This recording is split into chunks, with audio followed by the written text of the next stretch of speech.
Before the Second World War, one of the great landmarks in Belgium was the 600-year-old Gothic cathedral in the city of Antwerp.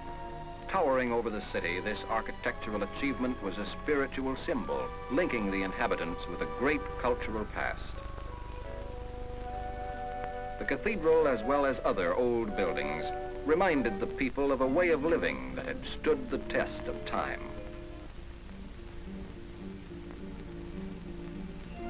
Another aspect of Antwerp before the war was a forward-looking, energetic spirit. Antwerp built the first skyscraper in Europe, 25 stories high. Selecting the best from the past and the present, the people preferred a mild attitude toward life.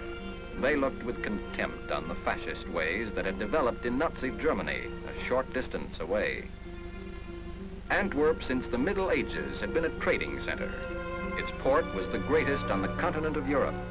The harbor, with its vast machinery capable of handling tremendous volumes of import and export trade, brought Antwerp into close contact with the world outside the city. But one contact became inevitably a clash. A war between great powers threatened the peaceful life of Antwerp. For a few months of 1939, Belgium tried to preserve its neutrality. Then Hitler, choosing Antwerp as one of his first targets, sent his planes swooping over the city, bringing to it death and destruction.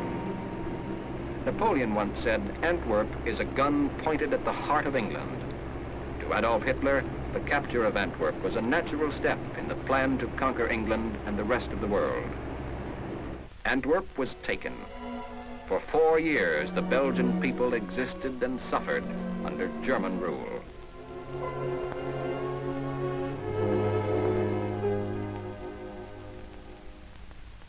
Finally, the Allies invaded the continent, bringing the hope of liberation to the conquered peoples of Europe.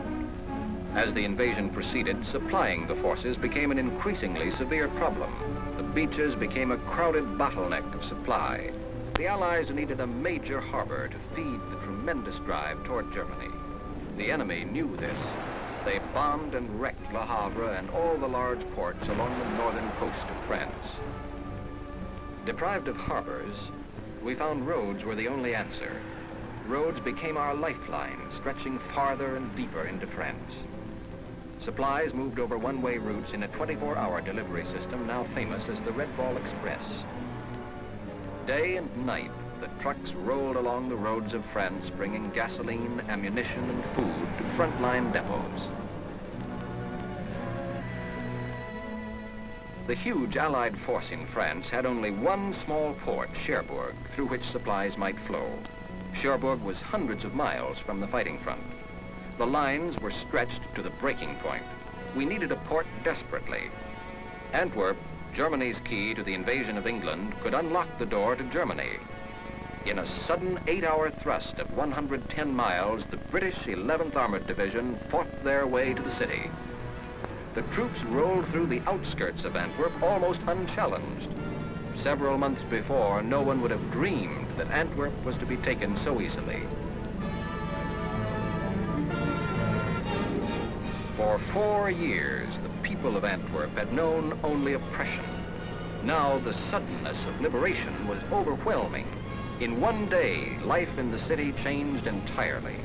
The Belgian underground came out into the open, cleaning up small pockets of resistance. The thrilled inhabitants couldn't wait to express their happiness. During the day of liberation, there was street fighting one moment and rejoicing the next. The British tanks rumbled through the old city, past ancient buildings that would continue to tell of Antwerp's age and great past. Moving out into the edges of the city, Allied forces met stiffened resistance as the Nazis made a last-ditch but hopeless stand. In the dock area, German snipers remained to cause some trouble, but Canadian troops soon pushed them back across the Scheldt River. Ultimately, the dock area was cleared, although German troops held on for a while in the islands guarding the entrance to the port. Amazingly, Antwerp was taken almost intact. The whole port system of canals and docks fell undestroyed into Allied hands. The Germans had their explosives in place, ready to demolish the harbor, but they waited too long. The underground seized the locks and over 600 cranes. These facilities were captured in such excellent condition that they could be used without delay. One obstacle remained. The entrance to the port had been heavily mined. Minesweepers that had done service along the British coast combed the lower Scheldt River, one of the most heavily mined areas of World War II. On November 28th, the first Allied ship, the Fort Cataraqui, came down the Scheldt River. It docked amid little fanfare, but its arrival signified a great change in the European supply picture. The cranes swung into action. Antwerp became the funnel for 50% of the Allied equipment arriving in Europe. Supplies poured in for the armies on the continent of Europe, for the Canadian First Army, the British Second, the U.S. 9th, the U.S. 1st, the U.S. 15th, the U.S. 3rd, shells, gas, tires, food, tanks, and bells. Bells for the towns of Belgium. As the bells went back into the churches, the doubt and fear that had grown in the hearts of Belgian civilians began to subside. The bells told a joyous message. The enemy had gone. There were friends about now. There was nothing to fear.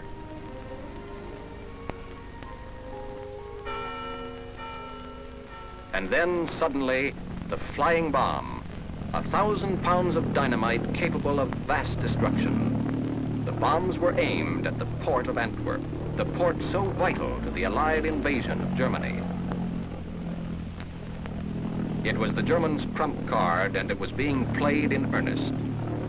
The number of bombs that rained down on Antwerp steadily increased.